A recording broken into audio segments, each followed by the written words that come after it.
You're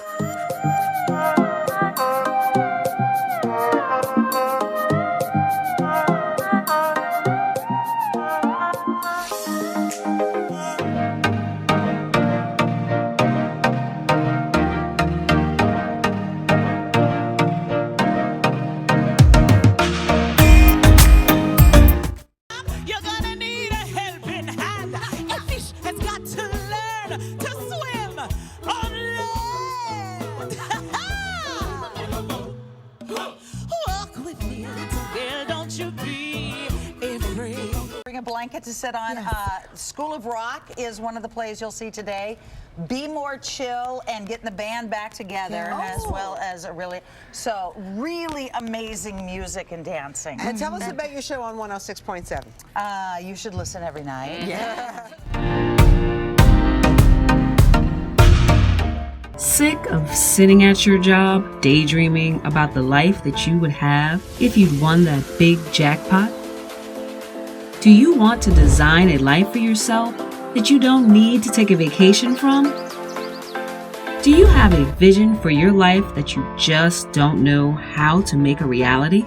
Next Exit Your Destiny is a witty, comical, yet straightforward guide that gives you common sense, easy to follow steps to make the life you dream of the life that you live. Get off of Unfulfilled Street, Unhappy Way, and Sunday Night Blues Boulevard and take the next exit towards your destiny today.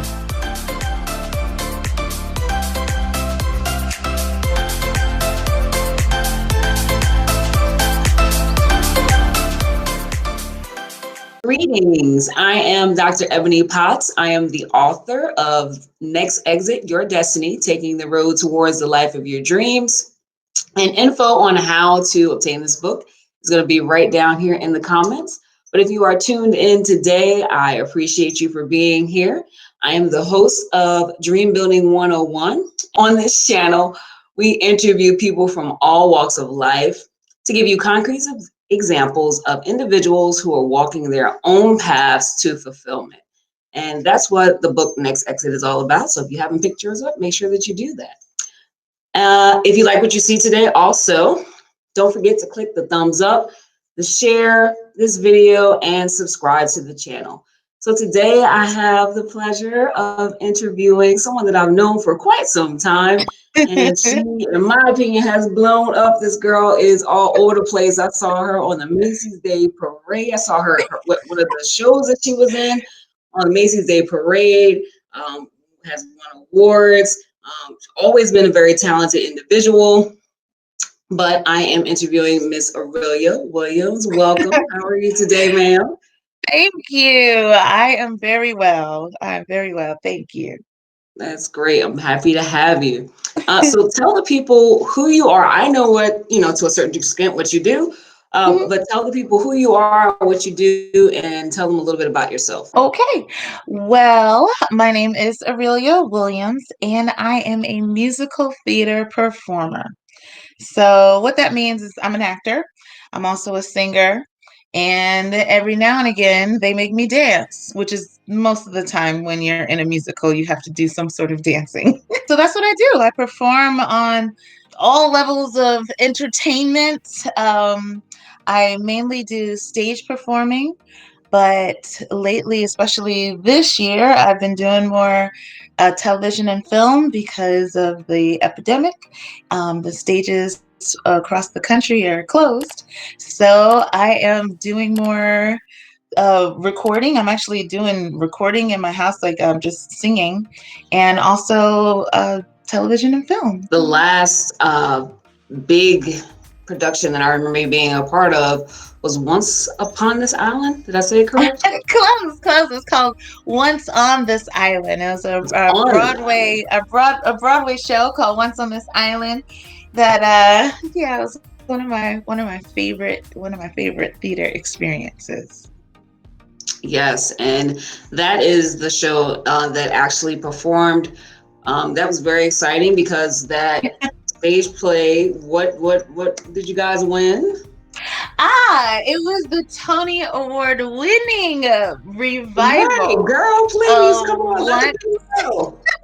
of What's on This Island. Yes, we won. We won that year for 2018. Yeah, 2018. Revival is a show that has been produced before on Broadway. So the original production was back in the 90s. So it was back around probably when we met. Right. Yeah, So like way somewhere back. way back then, when Criss Cross and people like that were around. Yeah, way back then. But yeah, it was on Broadway then, and it became a beloved play, a beloved production, which for a lot of people, it wound up being a lot of people's introduction to musical theater. A lot of folks didn't know, they didn't know the show. It's not a Disney show, so they didn't know the story as far as the general public, but theater kids, they know this show.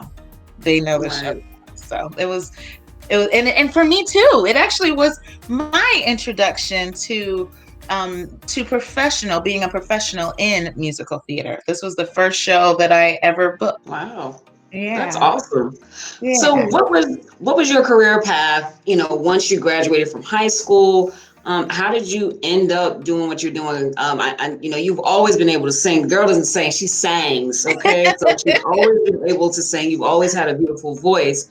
But how did you end up, on this path? Yeah, my initial plan was to be an elementary school teacher. Yeah, that's what I went to school for. So I went to Rutgers University and I got my graduate degree, and I got a master's degree in elementary education.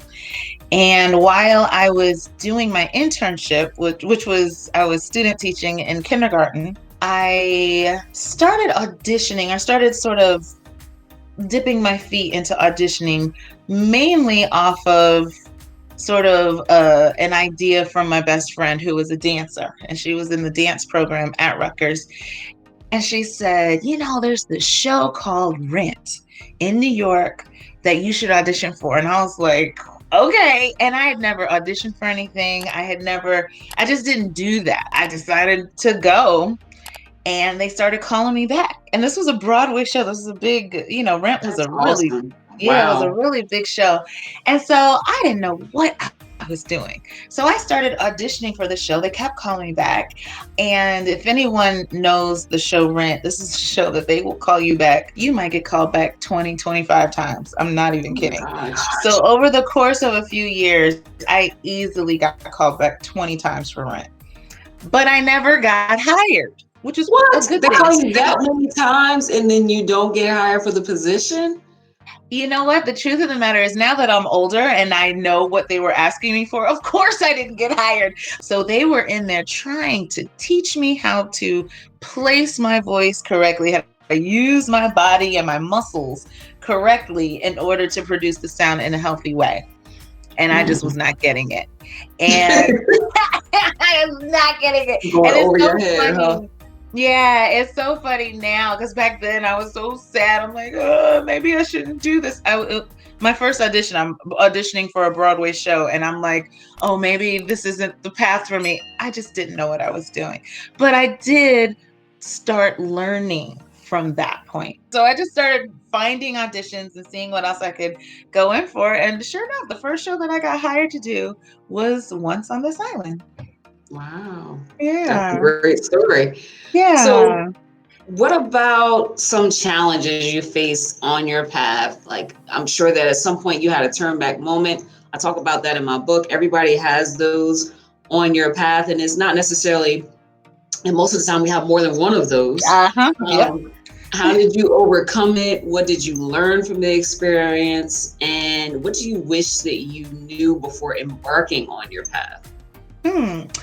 Well, as far as a turn back experience, just me embarking upon this journey was a turn back experience, because I didn't know what I was doing. And I came out of the box with no training, no model, even no role model to follow. So I jumped out and was unsuccessful initially and thought maybe I better just go on and be a teacher and call it a day. And being a teacher was a win for me. That was the plan. So that was my idea. But I was encouraged by my family, by your family, everybody in my corner. Many of them had seen me perform here and there, and they said, you know what? Finish your degrees. Like, you're almost done.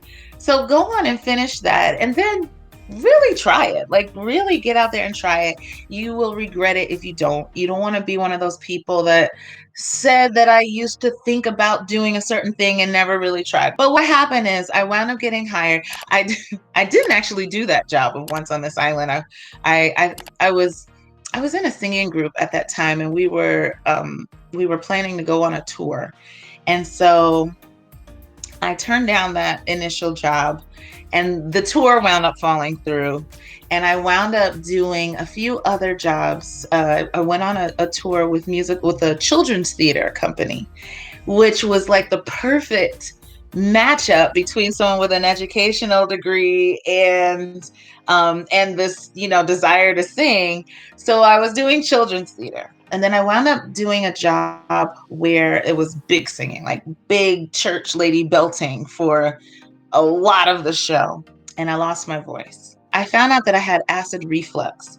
And what was happening was that the acid was coming up from my stomach and it was frying my vocal cords.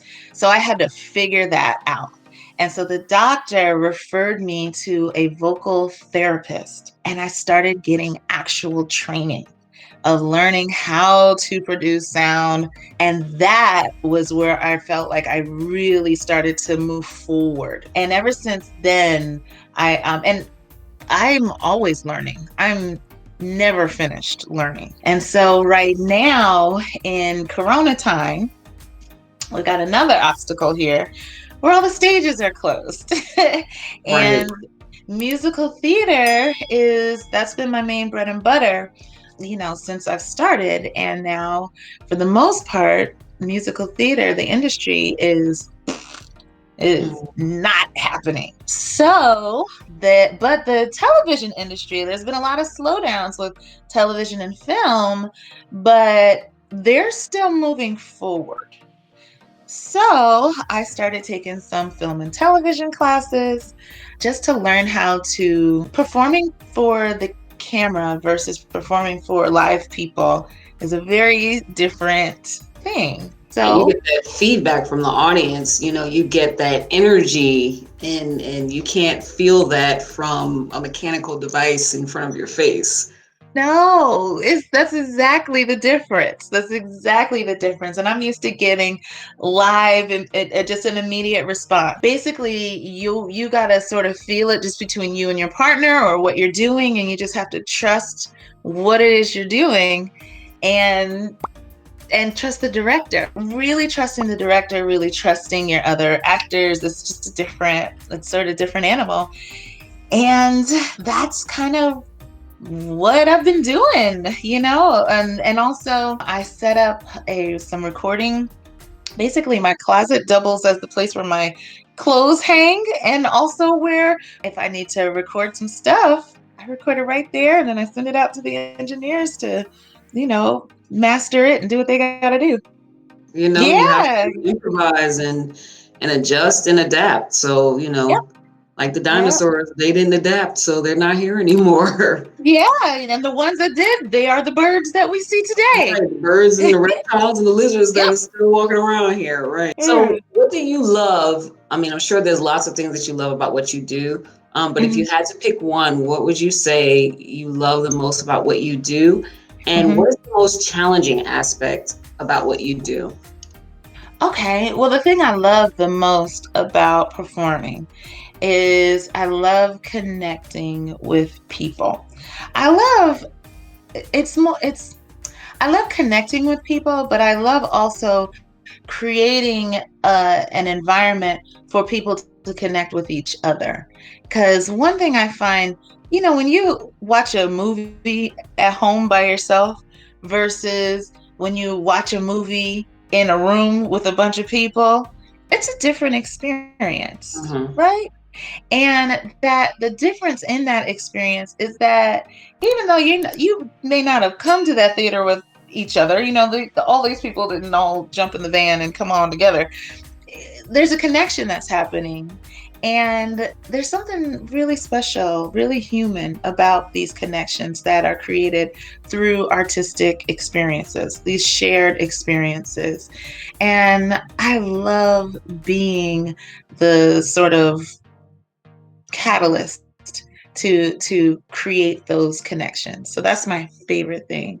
And the second part of that, as far as my favorite thing, I love connecting with other artists. Like, it's so exciting to sing with somebody else that I haven't sung with, or when we're learning something together and when we get it and it's, when we perform it together with somebody who is singing down and they bring out stuff out of me and whatever I'm doing is bringing stuff out of them.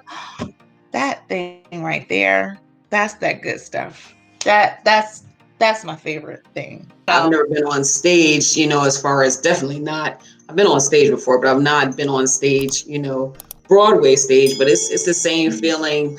I'm sure it is the same feeling like when you're in a choir. If you've ever been in especially if you've been in a gospel choir, in church and things of that nature, you got your sopranos and the altos and everybody singing separately.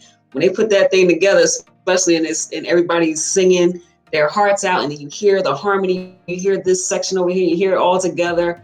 It's powerful. Anyone that loves music, yes, like that's powerful. It can give you chills, It's so powerful. And my favorite type of singing to do is to sing in a band. I love choir singing. I love choir singing.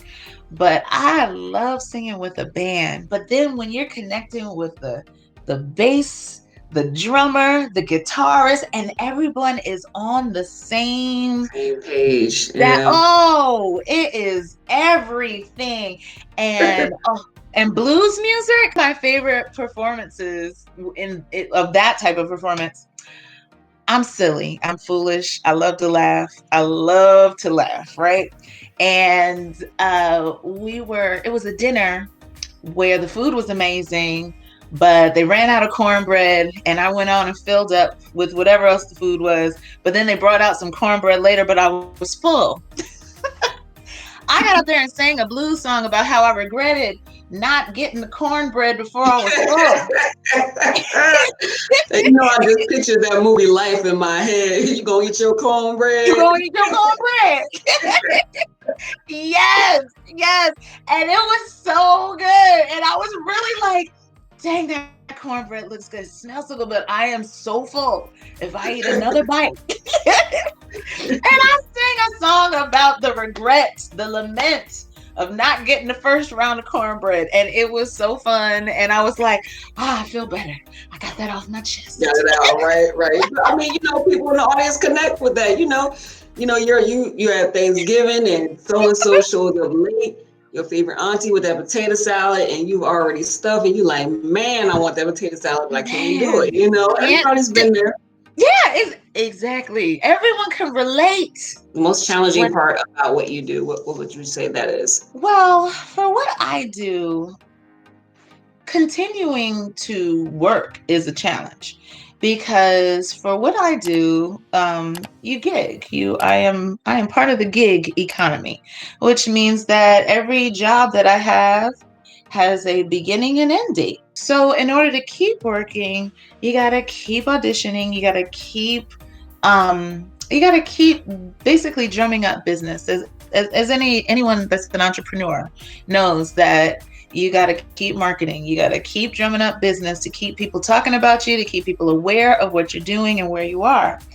And that's a challenge. That is a real challenge where you don't have the job and have the security of this is where I work. It's not like that. That is a challenge because it's a challenge enough when I was single. But I have a husband and a child, and we have a family and a home to maintain. There's responsibilities to this house. My husband is an incredible support, which is fantastic. I could not do this without him. but it's, we have our responsibilities and challenges that we got to face together. The other one is basically because of the way my schedule can be, especially on a Broadway schedule, and I live in Connecticut. It takes me away from my family more than I want it to. So that could be a challenge, especially when my boy when he was younger. I mean, well, when he was younger, I would take him with me when I could. I basically, when I was when I would get a gig, I would tell producers, like, yes, I am available. I am interested in a gig. I am a mother, and this is what I need. I've got a young child. The gig is away from home. The gig might be in Alabama, or it might be in San Diego. It could be wherever, but I got to bring my child with me, and this is what I need to make that happen. So I found that when I'm straight up and down, straightforward with this is what it is, I am available for the gig, I am very interested, but this is what I need, I would get those things. But you gotta ask. Like, that's what I learned. When I didn't ask, I didn't get it. And I just feel as parents, you can't be shy about that, because you absolutely will be overwhelmed with the things that you need. And you're going to be shortchanging your family life, I think, if you just continue to, pretend that you don't need these things when you do. You know what I mean? Mm-hmm. So, I definitely know what you mean. yeah. So I found that could be a challenge as well. You can make your child part of your work experience. Like, there's a way to do it. You definitely have to have a support network, but you don't have to just leave them away. I mean, not everybody has the freedom to make these choices, but I feel that I feel that there's a way to sort of enable that, making your family life part of your work life. Like, that cannot be frowned upon, because you know what? We all have families. We all have responsibilities. And like, sometimes they bleed into one another, and it's just the way it is, so. I wish that it was more acceptable for that to be a part of more people's careers. Mm-hmm. Because a girlfriend and I were just talking. She is a principal. She's transitioning to another position. I was a principal at one time. My kids were always there. Like, I was working like a gazillion billion hours, a day. And for one, I think it's good for the kids to see their parents and what they do and actually experience it. Absolutely. I think that was a great learning experience for my son, especially. My daughter remembers some of it, but she was younger.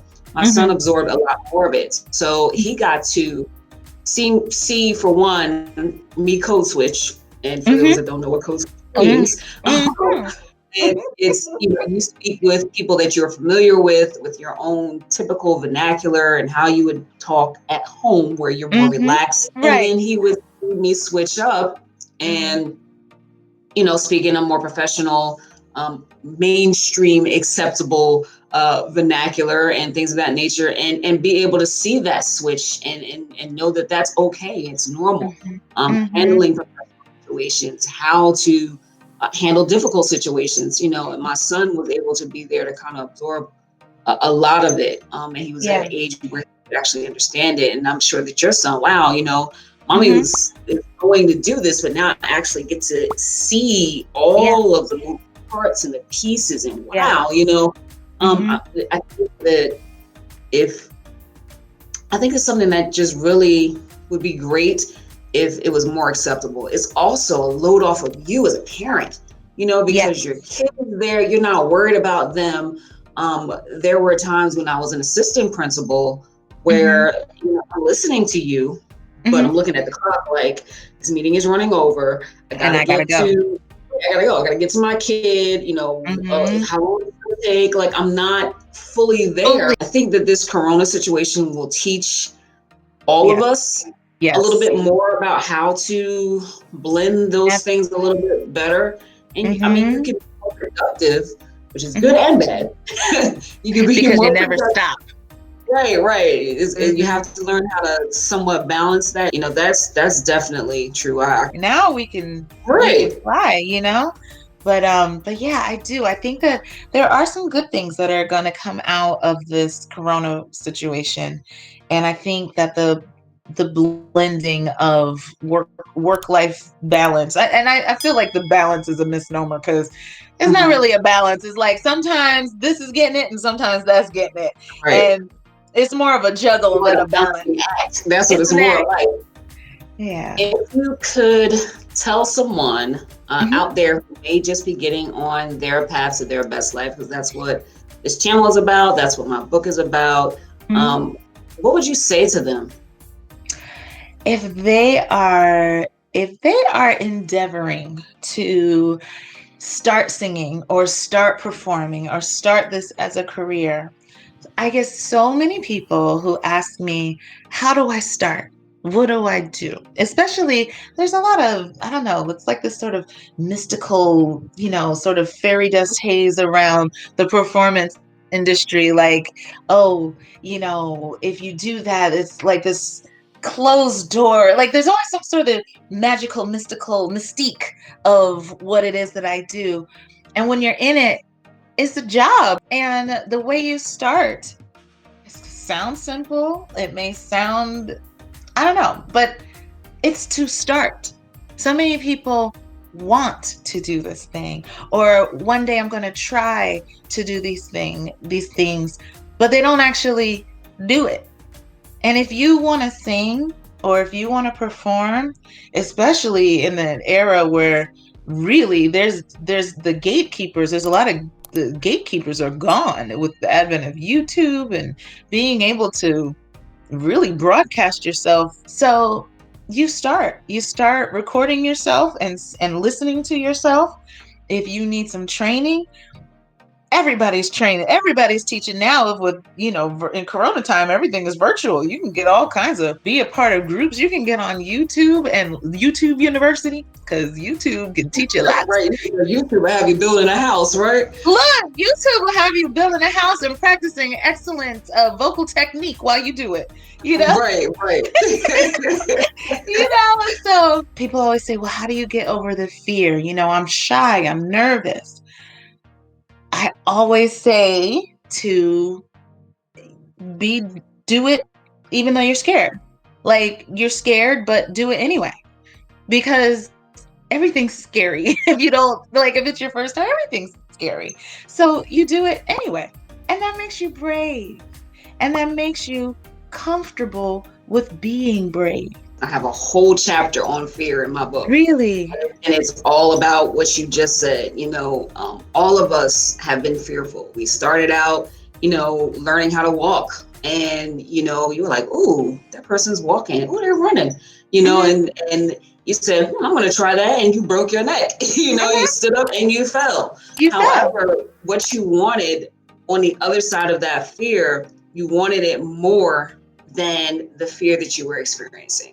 And you have to get comfortable with being fearful about things, because anything that's important to you, anything that you want, that's outside of your comfort zone, which is where most of the things you want are, you are going to feel that fear, and you have to be okay with experiencing it and getting over it. And every time you do it the one time and then do it again, and then the fear starts to shrink. It's not as big and bad and scary if you conquer something one time and you conquer it again and again and again and again. So, like I said, I have a whole chapter on that. And with that. Yeah. Definitely.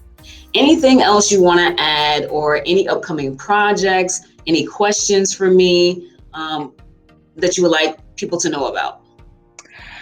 Well, I can tell you about some upcoming projects. There's a show. A lot of us were assigned to read The Scarlet Letter in high school, but I don't know how many people actually read it. I read Scarlet Letter, ma'am. It was one of my favorite books. Thank you very much. So good. Yes, it was scandalous, right? Right? Yeah. Well, I'm doing an adaptation of a musical adaptation of The Scarlet Letter, and it's called Shame. Shame with a capital A. That was one of the shows that was coming to Broadway, but the corona time sort of postponed it. So there's going to be some more adaptations, some more incarnations of that. So I'll keep you posted on that as it's coming. And I'm doing, I don't know if you've ever read Anna Green Gables. I was not familiar with this book series when I was a kid. No, it's not clear to me. Yeah, it's a Canadian story, but as I was learning more about it, I was like, this girl sounds a lot like Annie with the red hair, and the sun will come out. There's a great series on I think it's on Netflix. It's called Anne with an E. And so that's the story of Anna Green Gables. And so this is another project that was postponed until I think we're looking to do it in the fall of this year. It was supposed to be, but that's going to be here in Connecticut. But also, it's Broadway bound. So, but the theater is the Goodspeed Opera House here in Connecticut, and so that production is coming. But we just released an EP, and it's called Anna Green Gables, and it's pretty much on all of the musical streaming services if you're interested in it. And I'm featured on one of the songs. Awesome. Yeah, so that's happening. It's coming, and that's happening now. And let's see. Yeah, those are the two big ones that are coming up. So do you have a web address or an email address, Instagram, any of that where people can get in contact with you? Yeah, well, I'm mainly Facebook. I know that that's not what the kids are all on, but most people can find me. If you're looking for me, you can go on Facebook. And it's just my name, Aurelia Williams-Philpotts. My last name is hyphenated. Put all that information in the comments down below so people can reach out to you. Yeah. Oh, wait, I got one more. So Tenwar TV, that's TENOIR, Tenwar.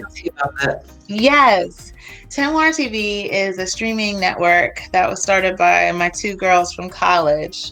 And it is available now. Like you can look it up and download it and start watching their content. But it's a platform for diverse content. They're the two of them, one's Haitian, the other one's Jamaican, and they've got a lot of West Indian content, a lot of Jamaican and Haitian sort of kind of stuff, but a lot of stuff that is specific to the Black and Brown communities.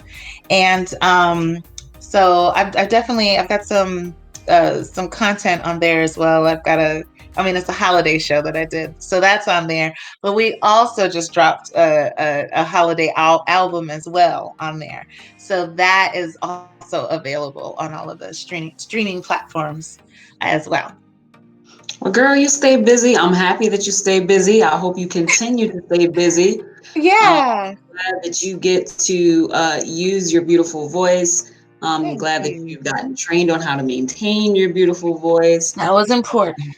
Yeah, that's really important. And I'm just glad that we got a chance to speak. I haven't spoken to you in quite some time. And I wish you all the success in the world. Thank you. I so appreciate you reaching out, and I'm so glad to get to see your beautiful face.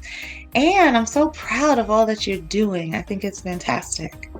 Thank you so much. Thank you. And if you guys have liked what you have heard, please go ahead and hit like, share, and make sure you subscribe so that you are queued up for our next interview. Don't forget to pick up your copy of Next Exit, Your Destiny, Taking the Road Towards the Life of Your Dreams, so that you too can get on your own individualized path to fulfillment.